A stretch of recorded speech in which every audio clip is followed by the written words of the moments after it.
All right, welcome to this explainer. I'm absolutely thrilled you're here with us. Today, we're going to dissect a seriously volatile, highly visual, and honestly completely fascinating era of British history. We're talking late 70s to early 80s, a time of intense social friction that birthed movements we literally still feel the echoes of today. So get comfortable, because this is going to be quite the ride. Let's kick things off with a kind of bizarre question. What do safety pins, designer Italian jackets, and street riots have in common? On the surface, absolutely nothing, right? One looks like a total accident in a tailor's shop, while the other looks ready for a luxury weekend in Milan. But as you'll see, these totally disparate fashion choices were actually two sides of the same deeply fractured coin. They were both raw responses to a society right on the brink. Section 1. Britain in Crisis. The Root Causes of Rebellion. Now, to really get the fashion and the fighting, we have to look at the environment that sparked it all. We're looking at a crazy, rapid succession of cultural shifts here. Think back to 1976. Tensions boiled right over at the Notting Hill Carnival, sparking a massive riot between young black Londoners and a heavily armed police force. And that event, it acted as a huge catalyst.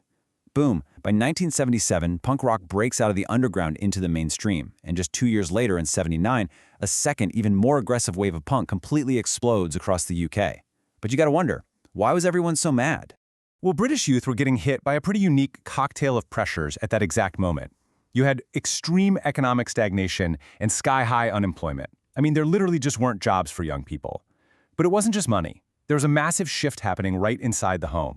Post-war divorce rates were rising sharply, and the women's liberation movement was making real headway, challenging traditional patriarchal structures. So purely from a sociological standpoint, these factors combined to leave a whole generation of young, working-class men feeling incredibly isolated, bored, and frankly emasculated. And there's an anecdote that just brilliantly captures this feeling. This is a quote from punk musician and journalist Gary Bushell. He remembers the day he found out his parents were separating. He talks about how the men in his family were always taught to, keep their emotions strictly buttoned up. So coming home and seeing his father literally crying his eyes out over a failing marriage, Bushell said his dad seemed smaller from that day on. It's a heartbreaking memory, but it puts a totally human face on the data. It really shows how these shifting family dynamics felt like a direct crisis of traditional masculinity for these guys. Section 2. Punk, a violent belonging, forging community on the streets. So when young folks feel they have zero future and zero power, what do? They build their own systems of power. Let's look back at that 1976 Notting Hill riot. A young musician named Joe Strummer actually witnessed this uprising firsthand, and he was deeply inspired seeing a marginalized community with the guts to stand up to authority. He took that chaotic energy and used it to write the blistering track White Riot for his new band, The Clash. And the thing is, he wasn't just glorifying the violence. He was practically calling for a fiercely independent subcultural community. He wanted a riot of his own. But hey, let's be crystal clear here. This wasn't all just theatrical, artsy rebellion.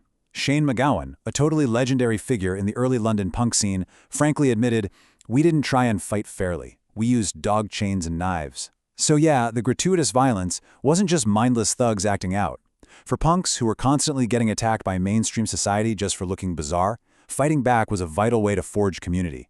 It alleviated that soul-crushing boredom and actually earned them a notorious kind of infamy in the music press. It was, essentially, a violent belonging. Section 3. Football casuals in fashion. Camouflage on the terraces.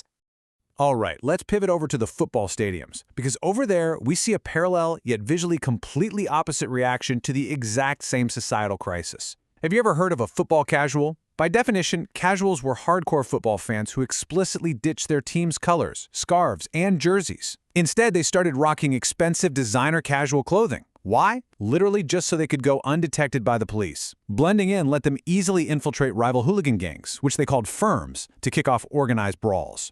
The visual juxtaposition here is absolutely striking. On one side, you've got the punks.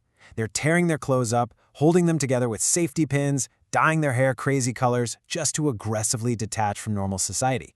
But then on the flip side, you have the casuals, decking themselves out in pristine, luxury Italian sportswear to blend right in. It's wild, right? It's the exact same youthful anger and desire for community violence, just channeled through two totally different strategies: pure shock value versus tactical camouflage. And these casuals totally repurposed high-end labels into this brutal matchday uniform. Take brands like Stone Island or CP Company. They were designed as elite Italian menswear. But on the concrete terraces of Britain, they became this highly ironic armor for evading cops. And pricey sportswear like Fila and Ales served a dual purpose. Sure, they looked incredibly sharp, but they also legitimately helped these guys cope with the freezing, miserable UK weather while standing on those open stadium stands. They literally turned luxury fashion into urban camouflage. Section 4. When subcultures collide, the mosh pit meets the firm. So, you gotta ask, what happens when two distinct, highly aggressive youth subcultures are crammed into the same bleak British landscape? Well, a collision was inevitable. By 1977, as punk broke out of London and rapidly spread across the country, it grew noticeably more macho. And the reason is fascinating. Working-class football fans, the very same guys already spending their Saturdays fighting on the terraces, started gravitating toward the loud music and chaotic violence of the punk mosh pit. Just listen to Mency from the band Angelic Upstarts describe this exact shift. He noted how punk started to spread and became totally acceptable among football fans, saying it went full circle from being beat up to them following us. It was a completely organic evolution. You had two overlapping cultures, both feeling totally left behind by society, and they suddenly realized they shared the exact same anger and a mutual thirst for rebellion. And this crossover absolutely transformed the music itself. Take a band like Cockspar, who were deeply embedded in the second wave. Their lyrics literally screamed, "I can't stand the peace and quiet because all I want is a running riot." See, while the early punk bands were offering a more artsy critique of society, this new, football-infused wave of punk proposed actual street fights as the literal solution. It was a very direct, physical way to reclaim that masculine power they felt the 1970s had completely stripped away from them.